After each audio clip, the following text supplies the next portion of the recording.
I think it is clear to believe in the power of ideas. Fresh thinking of the Manhattan Institute.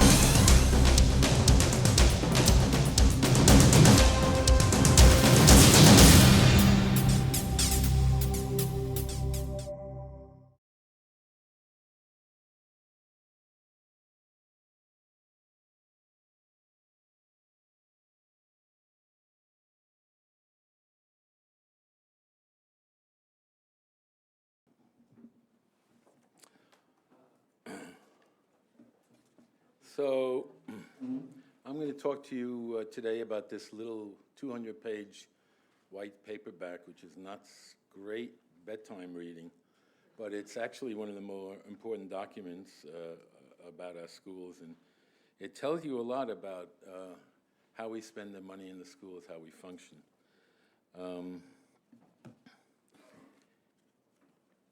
As you know, or maybe you don't know if you haven't read my article yet, this teacher's contract expires on October 31st of this year, which is 3 days before our mayoral election, our hotly contested, hard-to-call election. So I'll make a prediction that the mayor will be reelected for a third term. And that's very important, and I think for many reasons, and not all of them good ones in my view, but that means the contract negotiations this year will probably be the most important of the Bloomberg era. If for no other reason, the enormous increase in education spending under Bloomberg, so that we now spend close to 4 out of every $10 in the city on the schools. So the contract, which governs the way in which a lot of that money is spent and how schools are run, is even more important than ever. I have some personal interest in this as well, because the fact is I probably wouldn't have been writing about education for the last 15 years if not for this little white book. It happened when I was, at the time, I was working for city government. My prior journalistic experience was entirely on issues like the CIA or the Middle East. And I was in the habit in our family, I had the job of taking the boys to school at PS 87, about 12 blocks south of where we lived. And because I worked for city government, I had a lot of leeway and often hung out for a while with other parents, particularly my boss, Andrew Stein. So we had sort of banker's hours. And I used to hang out a lot.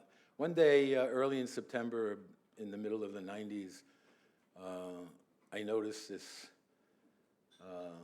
completely disheveled middle-aged man wearing a torn coat, wandering around the schoolyard in a stupor. And this is the mid-90s, and I thought, what happened? Did a homeless person might have gotten into the schoolyard?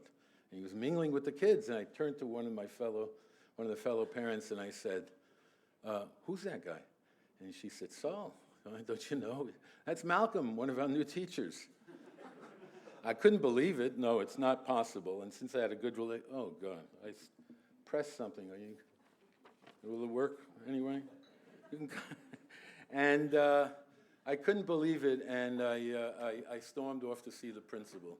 And I said, well, what do you mean? How could this guy be one of our teachers? She said, Saul, don't you know about our contract? No. And so she gave me a very quick briefing on the teacher's contract, including one of the great clauses in it, the seniority transfer clause. And she explained that if there was a vacancy, at least half of the vacancy she had to post, any teacher from another school could put in for that vacancy, and it was assigned based on seniority.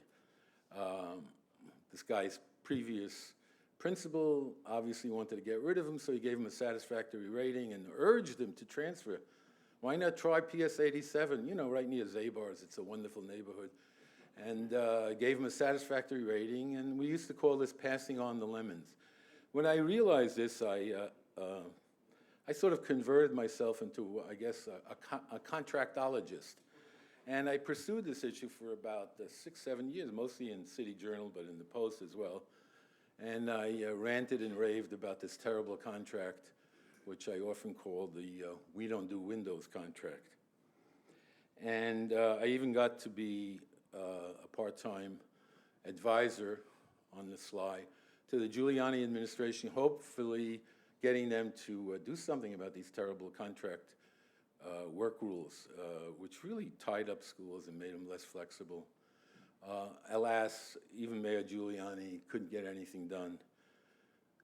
And it wasn't until the 2005 contract negotiations in the Bloomberg administration that basically the UFT, Randi Weingarten, just gave up on this.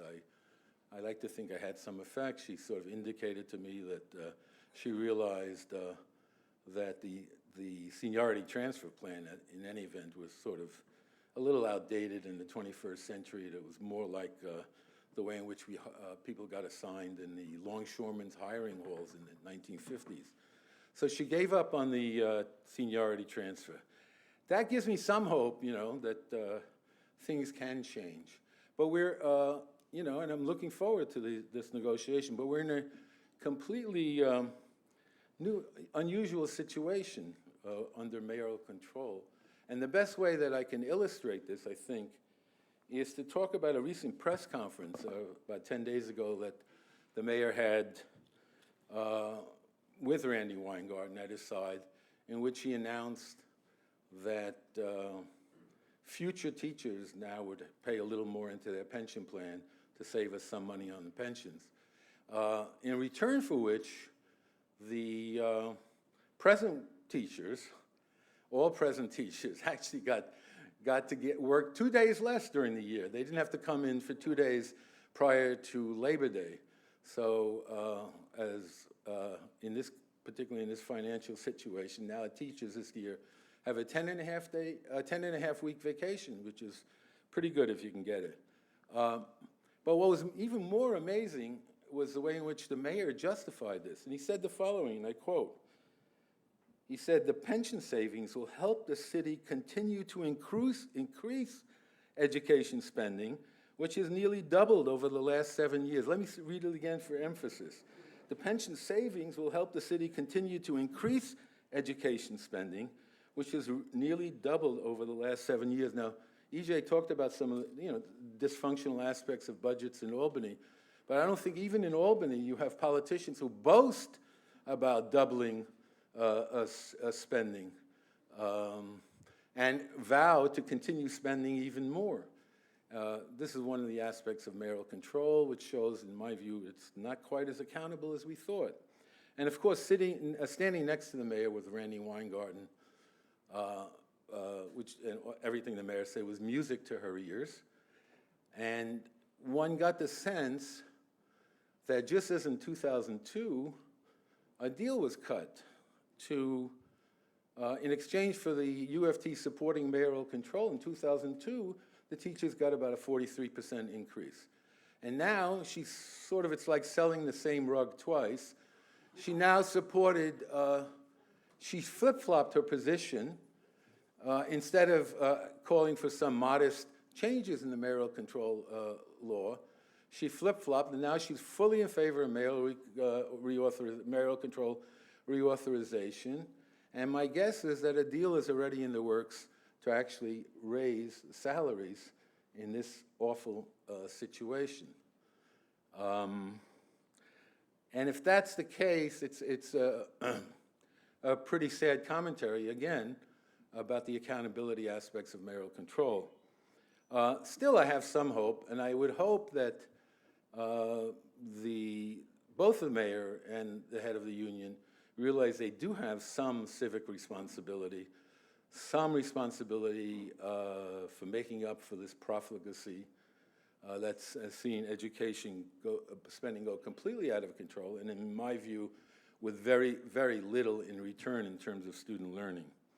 So in this issue, what I've done is I've pointed out 7 what I consider to be fairly reasonable proposals to change the contract, even despite the fact that the spending is going to go up, and that will have some counterbalance and make the schools somewhat more flexible and able to do a better job.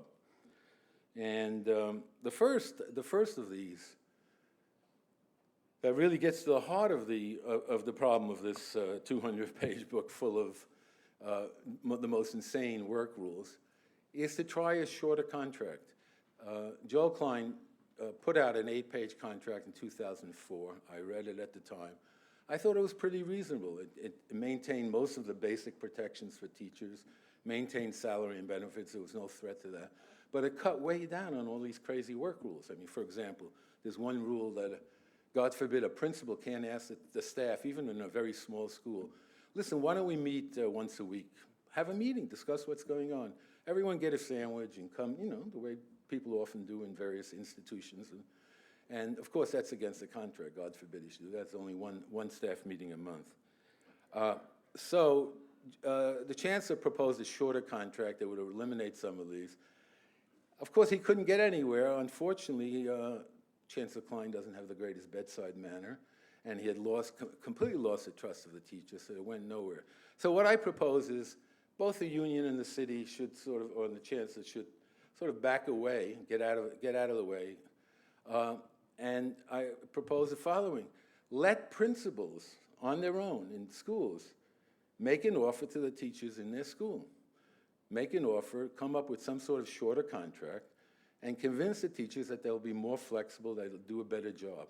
If the teachers vote in that school, let's say by a 60% supermajority, they could try that, a shorter contract for a couple of years. The advantage would be, I don't think that many will do it at first, but if it shows those schools work better, if they're more flexible, if the teachers eventually are happier, the parents are happier, it could spread. And it will highlight, I think, it will highlight those principals who can convince the teachers that they can work better collaboratively and do a better job. So that's one proposal. And now I get to this wonderful chart. A second proposal I have. I recognize, in my view, the teachers are right to reject, from their point of view, the idea of merit pay based on test scores.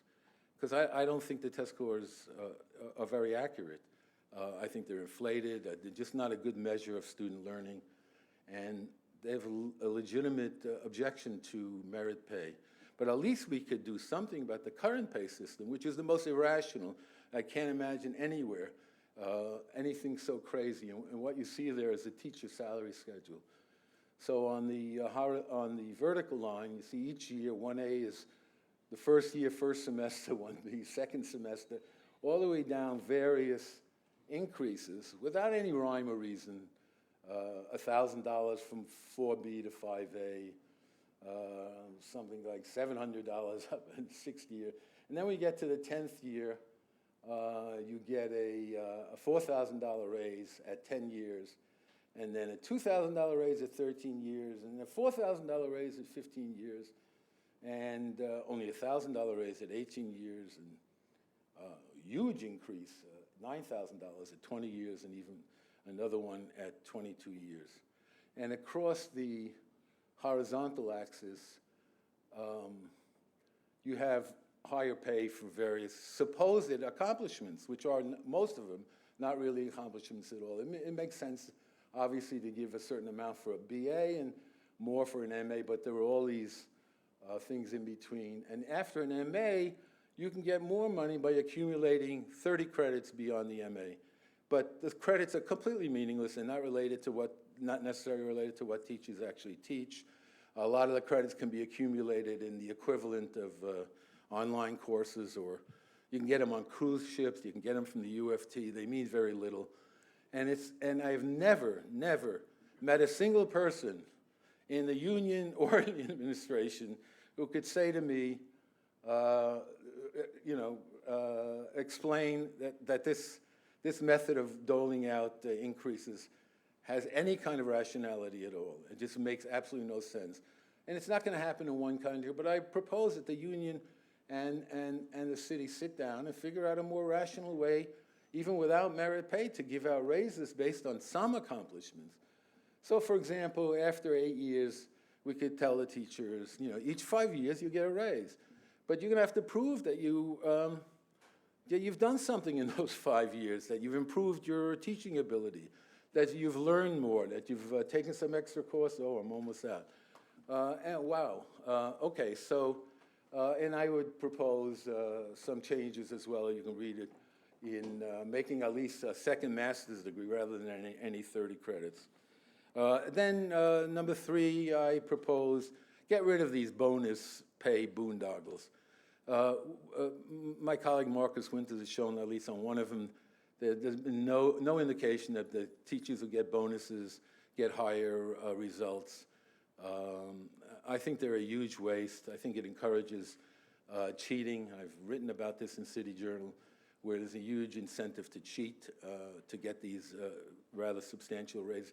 It raises the cost of pensions enormously, and there's no indication, no evidence that these bonuses are improving performance. Charter schools, we're arguing all the time about charter schools. The mayor wants more, Weingarten wants less. I think we've lost sight of what the whole point of charter schools were. They were little laboratories of change from which we can learn lessons about how to apply to the public schools. So one of the things we're learning about charter schools is a study by Carolyn Hoxby, is those who have done them better, and a good number of them, one of the reasons is that they're spending more time on task. The charter schools have longer days, longer school years, and they tend to use proven methods of programs for teaching reading. So we ought to learn that lesson, and the chancellor ought to go back to the chancellor's districts, which he got rid of in 2003, which are a group of underperforming schools that have a longer school day and use proven education methods. I have a few more proposals in here in my article that you can read. I think all of them rational, reasonable, that some of them can save money. I want to conclude just one final point. That in a way, a lot has changed since I first started writing about the contract. Originally, we had this, there was this sort of model of a dysfunctional school system, very disorganized, and a tough, powerful teachers union that used to ride roughshod and get its way. And so a lot of people thought, well, the union is the obstacle to change.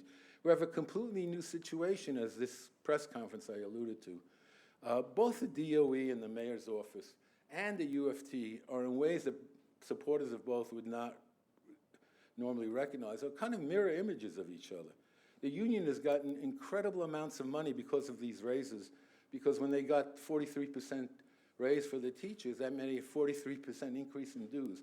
They're swimming in money. It means they're swimming in political consultants, advertising, and the leadership of both of these institutions often make decisions based on what's good for the leadership politically.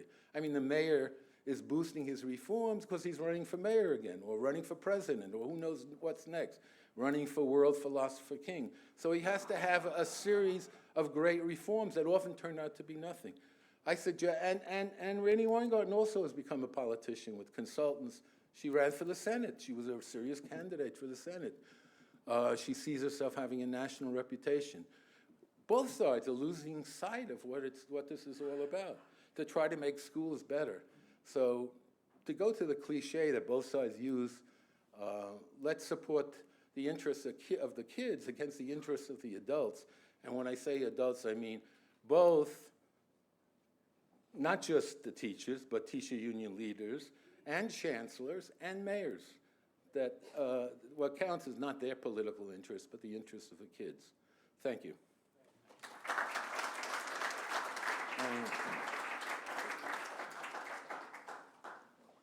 Michael, if you could just wait for the microphone.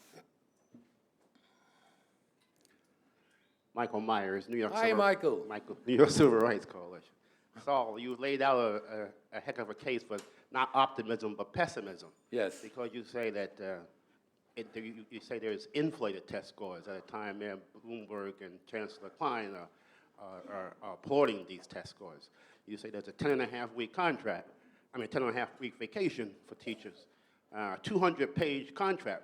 When Chancellor Klein promised he's going to tear it up to make it 8 to 10 pages. What he did was he tore up his 8 to 10 pages. Now we still have a 200-page contract with what you call visiting work rules for teachers. You have UFT charter school, which has not done what it said it would do. It's failed. And the problems go on and on and on. And there's still no accountability under mayoral control. So my question to you is, who's in charge of the schools, and how do we control and make accountable the mayor who says he's in charge, when actually he has become a career politician? As you say, Randy Weingarten is a career politician. All the state legislators are career politicians, and in every election year, they fold. Well, the mayor obviously runs the schools, there's no question about that, and he can pretty much just do what he wants. What's missing is the accountability piece, the whole assumption of mayoral control, and why I was originally an enthusiastic supporter of mayoral control. My first article in City Journal, the title was 2 Cheers for Mayoral Control.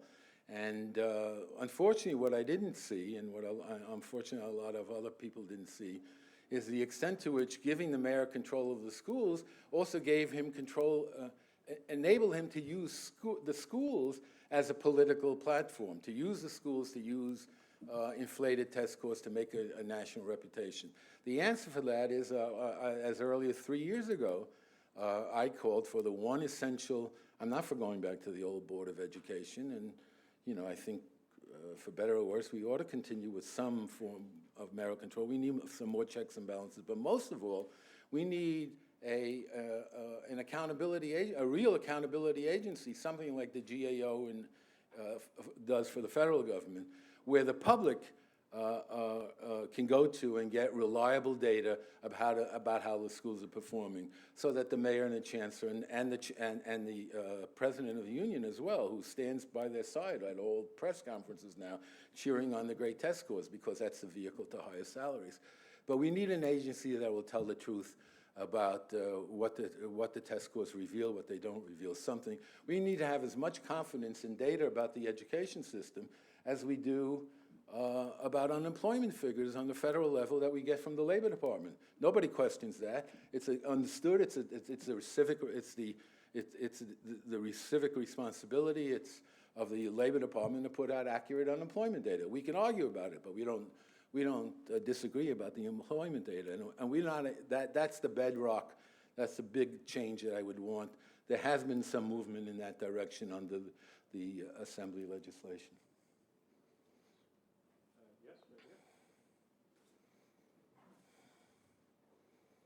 Thank you, Mr. Stern. My name is Joe McNerney. I'm with Councilmember Robert Jackson, Chair of the Education Committee here. What I'm wondering is, in the state legislation relevant to class sizes and the contracts for excellence, there are certain mandates and goals that the classrooms have to meet in terms of how many students are educated. I'm wondering if you have any thoughts on having that integrated into a new contract, because it's state mandate, and right now it frankly doesn't seem they're following it. Well, I'm not a big enthusiast for mandated class size reductions. I realize that all other things being equal in a school, if you had the same quality of teacher in every classroom, it's probably a good idea to have smaller classrooms. But that's not the fact. There are big differences. It's very complicated. So it's a tough decision that principals have to make. Sometimes it's better to keep class sizes bigger and have better teachers, spend more money on the teachers. The one area where I agree that it's absolutely essential to have smaller class sizes in K to 3, and particularly in reading instructions. If you can combine, if you can get the class size down from the current 21 to about 15, I proposed that in another article in City Journal about a year ago called A Marshall Plan for Reading, and I proposed that if you can combine a program that's been proven to work scientifically, what we call scientifically based reading research, with class sizes of 15, 16 in kindergarten through 2nd and 3rd grade, I think you can get great improvement in reading scores. Real improvement, not the kind of puffed up scores that this administration is claiming, which, by the way, are not backed up by the federal NAEP scores. Federal NAEP scores on New York City in 4th and 8th grade reading from 2003 to 2007 have been completely flat.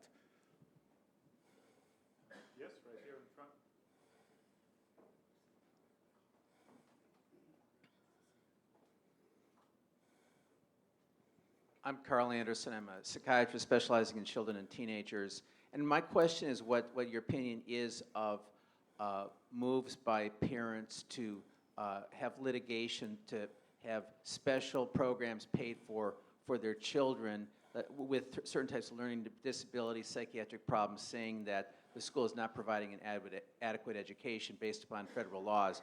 I think it's great for the parents who are able to do this and to have a private school paid for their kids, but a lot of kids don't qualify if they don't have parents who don't have the attorneys, and it's extremely expensive for the schools. I'm in favor of special education vouchers. That's the one category which is, there ought not even to be a debate. The kids who have special needs, and clearly if the public schools can't provide those needs, they should much more quickly get a voucher to be able to go to a private schools that offer them better at providing those needs. There are good programs. The Florida special ed vouchers are working very well. So I'm completely in favor of that. It's not likely to happen given the current political constellation. Time for one more question. Chuck? Hi, Chuck. Hi, Sal. There's a trustee of the Friedman Foundation, Pat Byrne, and he wrote a paper recently saying that these are using national figures, not New York. Average teacher compensation was $58,000, and add another 20% for air conditioning and so forth and so on. Need up to kind of 70, 80,000 for total cost per class. And the federal data show costs for running the classroom, two studies, one is $275, the other is $295. So he says 80,000, where's the other 200,000? Right? And he said it's a guild, and these people are all the bureaucrats. I mean, would you just comment on that? 200,000 versus 80, I don't understand.